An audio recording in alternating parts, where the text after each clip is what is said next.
Wrestling Rampage here, back with another video. Whoa! We are back with another video. This is Wrestling Rampage. I'm Joey. And I'm Tommy. We are Wrestling Rampage. Make sure you like us on Facebook, facebook.com/Wrestling Rampage 2.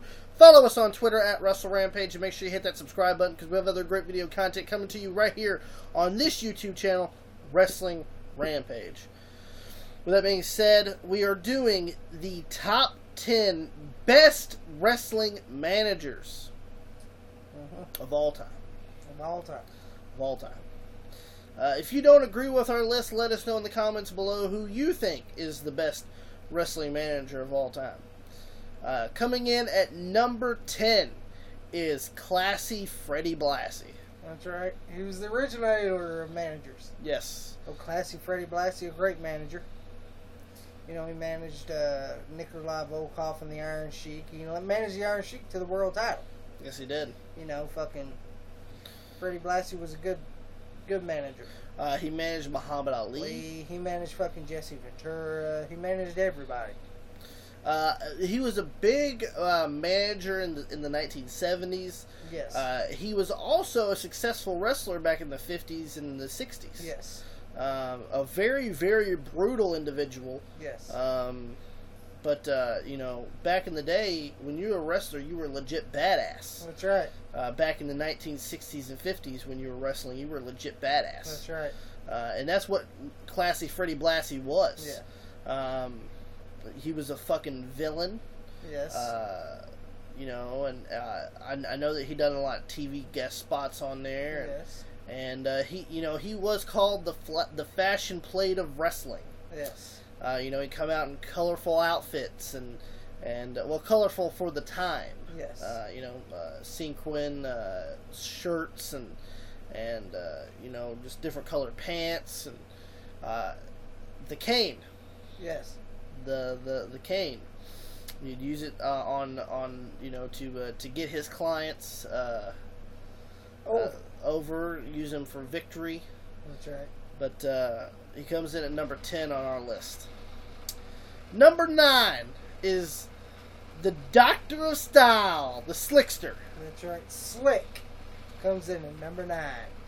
Let me tell you, he managed so many people. He managed the One Man Gang. Paul Roman, Hercules, yes. Power and Glory. He managed the Warlord. He managed One Man Gang as Akeem. He managed the Big Boss Man. Them together as the Twin Towers. Yes. He had so much. To me, he could talk. Butch Reed. Butch Reed, yes. He managed so many people. And he was a good talker, Slick was. Yes. You know, he's really underrated. He was. You know, I always liked his theme song, Jive So Bro. Yeah, that's a good song. I love it. Actually, because we live in Kentucky. Now, I don't know if this is true or not, but in Louisville, they say that Slick lives in Louisville now, as a reverend for a church. So I'm hoping that maybe one day we could meet Slick. Yeah. Because you know, I was always a big fan of Slick. I always liked Slick. He was the Doctor of Style. He come out doing the juking and jiving. That's right. And you know, he was always one of those underrated managers. You know. Yes. You know, most people would talk about some of the upper managers, which we're going to be talking about on this list. But Slick to me was a real good manager. Yes. Number 8 was Paul Bearer. Yes. Now, you can also throw him as Percy Pringle, back in the WCCW days. Yeah, manager Rick Rude and Al Perez. And Eric Embry and yeah. a lot of them guys. But, you know, his claim to fame is managing The Undertaker. Is managing the Dead Man. The Undertaker. The Undertaker. Yeah. 25 years of the Dead Man. And I actually felt really glad because Undertaker usually doesn't attend the Hall of Fame ceremonies. But when Paul Bearer was inducted, you had the Undertaker. You seen the Undertaker come out and do the bow, and the in the picture of Paul Bearer and the the picture of Paul Bearer on the Titantron, and did the taunt to Paul Bearer as a sign of respect. Yes. And Paul Bearer even said that he really liked managing the Undertaker. Yes. He said most of the time he was a babysitter more than anything. Yes. I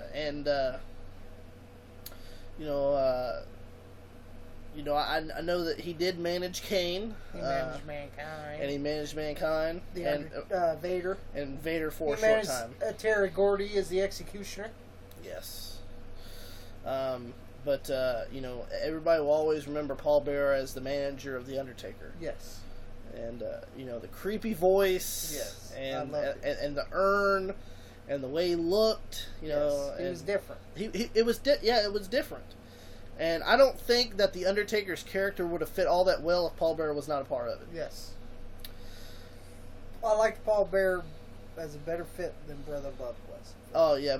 Brother Love didn't really fit The Undertaker back in 1990 when he debuted at the Survivor Series in 1990. I didn't really understand Brother Love being the manager. But whatever. But later on, they got it right. Yeah. Number 7 is Sensational Sherri. Yes. Sensational Sherri, she was a good woman manager. She was a good woman manager. She was also a great woman's wrestler. Yes. Look at all the people she managed. Doug Summers, Buddy Rose. She managed Kevin Kelly. She managed Shawn Michaels. She managed Ted DiBiase. She managed Randy Savage. She went on in WCW to manage Harlem Heat. Yes. And she even managed Ric Flair at one point. WCW. Yes. She was all, she managed a lot of guys. She got a lot of guys over. Yes. I know that, she would even adapt to their styles. Yes. Like, I know with Harlem Heat, she started dressing with the leather, and she had the sunglasses and everything. With Michaels, she would wear kind of like what Shawn was wearing at that time, with the leather and the lace and the chains and things like that. With Ted DiBiase, she was more of an elegant. Yes. Same thing with Randy. Same with Randy. She was she was the Queen Sherri. Yes. And and she always same thing with Ric Flair. She always added that special element to her clients. Yes. And the same. And she would have no problem kicking the boots to a person or anything like that. She had no problem hitting a man. Yeah. But you gotta give it up to somebody like that. Yeah. Especially a woman. Yes. This was before China. Yes. This was before the Moose. That's right. Number 6 is Captain Lou Albano. Yes, Captain Lou Albano. He wasn't a great wrestler in the 60s. And he admitted it. And he even admits it. I was a lousy wrestler. But as manager, he did his part. Look, he managed 18 world tag team champions. That's right. That's a big feat. He managed Don Morocco as the Intercontinental Champion. He managed Hulk Hogan as the World Champion. He managed a lot of people. Alpha and Sinca. Yeah, all the people. He took 16, 18 teams to the World Tag Team titles. Yes, he did. And, Captain Lou, he was also a big part of the rock and wrestling connection back in the 80s. And I always liked Captain Lou, Oh, yeah, I did too. And he was different. He wore the Hawaiian shirts. He was different. He had the rubber bands stuck to his cheek. Fucking the beard. The Hawaiian shirts. The shorts. Sometimes he wears shorts. I always enjoyed Captain Lou. Yeah, I did too. He was a good manager. And number 5 is your friend and ours, Jim Cornette. That's right. Jim Cornette, a great manager, great talker. Yes. He managed the Midnight Express, which was a great team. Both members of the Midnight Express, Dennis Condrey and Bobby Eaton, and Stan Lane. So, and he managed Yokozuna, Owen Hart, British Bulldog, Vader. You know, he managed the Rock and Roll Express in Smoky Mountain. Yes. He had his own promotion in Smoky Mountain and the Heavenly Bodies. Yes. You know, Jimmy Del Rey and Tom Pritchard. Unfortunately, the Dynamic Dudes. Yes. But that wasn't his doing. No, what? But Jim can get talent over. Big Bubba Rogers, too. That's right, Big Bubba. He can get talent over just by talking. Yes.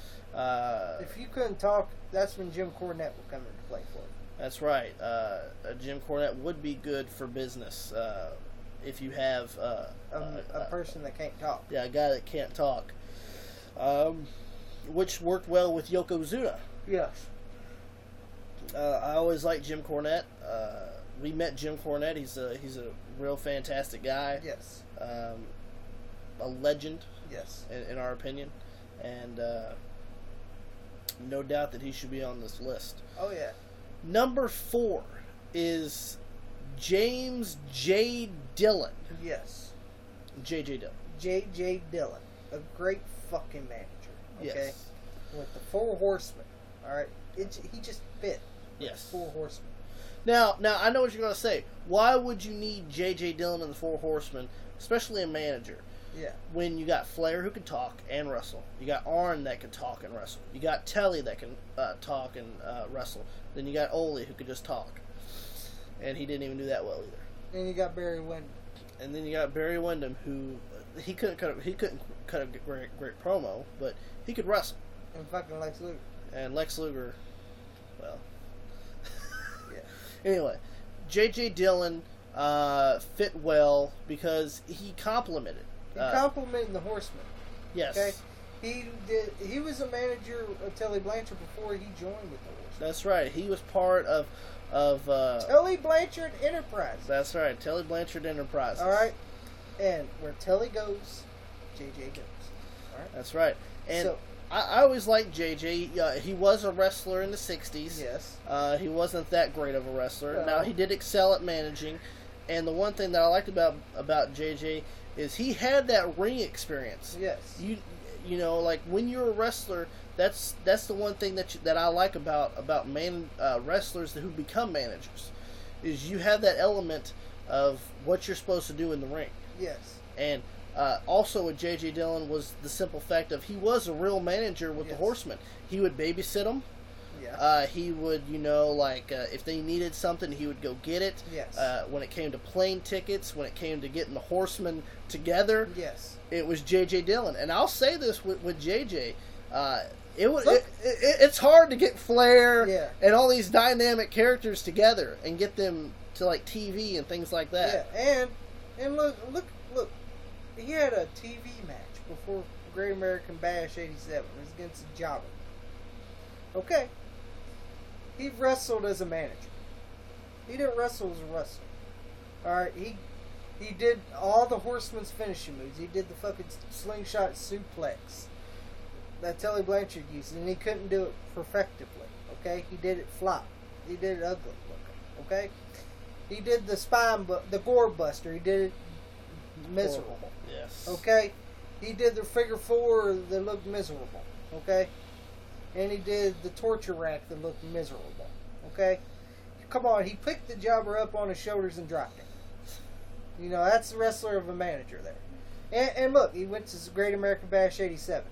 Yes. And he broke his shoulder.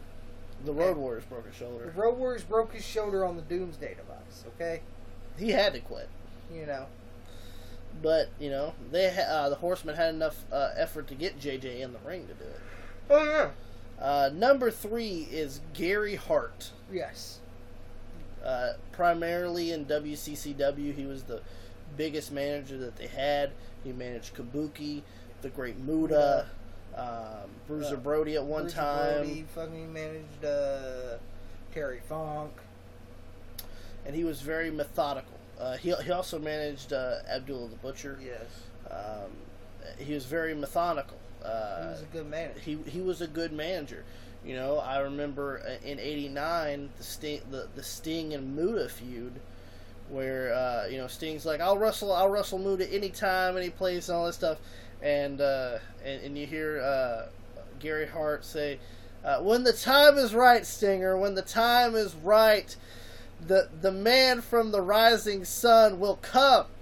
Yes, you know, and demolish you, and he can cut a promo. He can, and especially with a lot of the different culture wrestlers like Muda and like Kabuki. Yeah, that can't talk American. Abdullah the same way.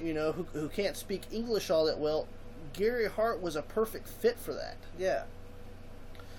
And I always enjoyed Gary Hart. Gary Hart is definitely an underrated manager.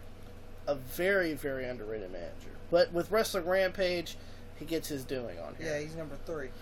With number 2 is the voice behind the voice of the voiceless, Paul Heyman. That's right, Paul Heyman.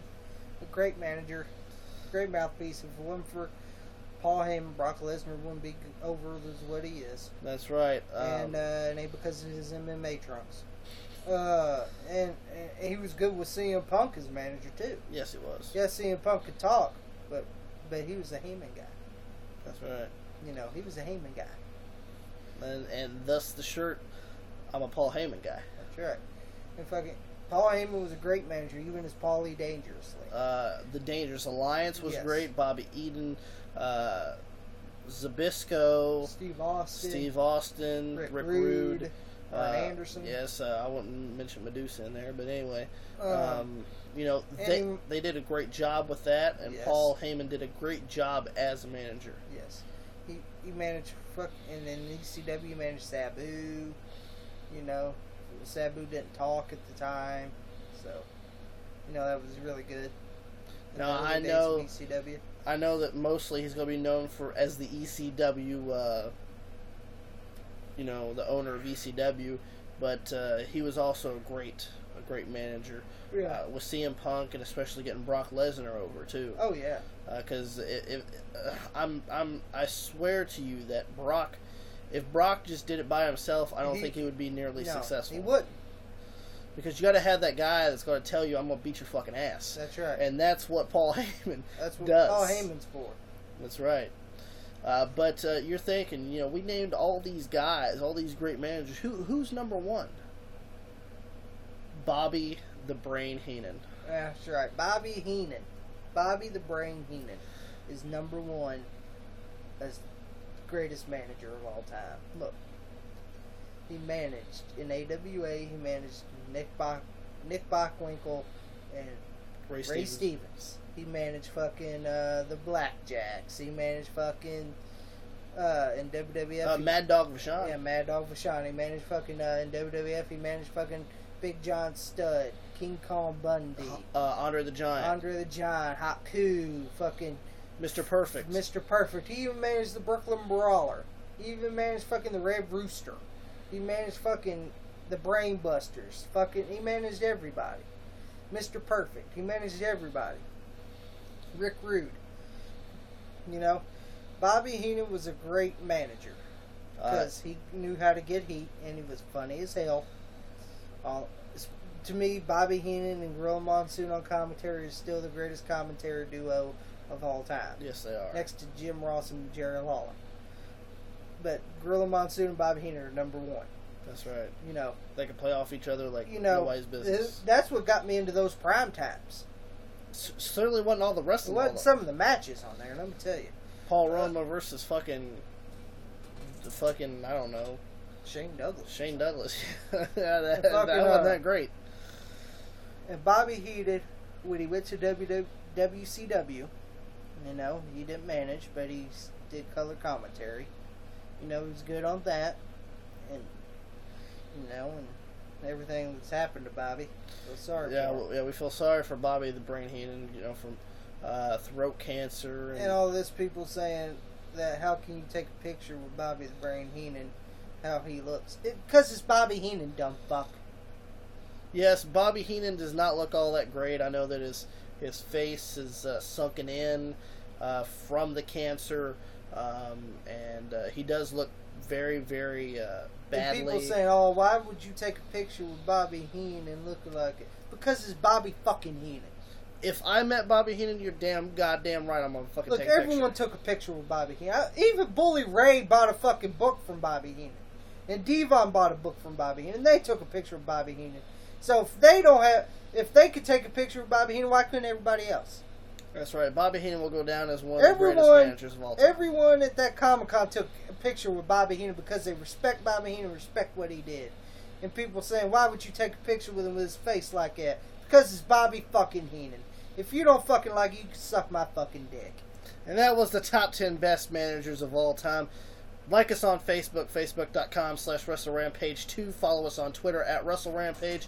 And make sure you hit that subscribe button because we have other great video content coming to you right here on Wrestling Rampage. Wrestling Rampage is that cream that rises to the top. That's right, the cream of the crop. And nobody does it better.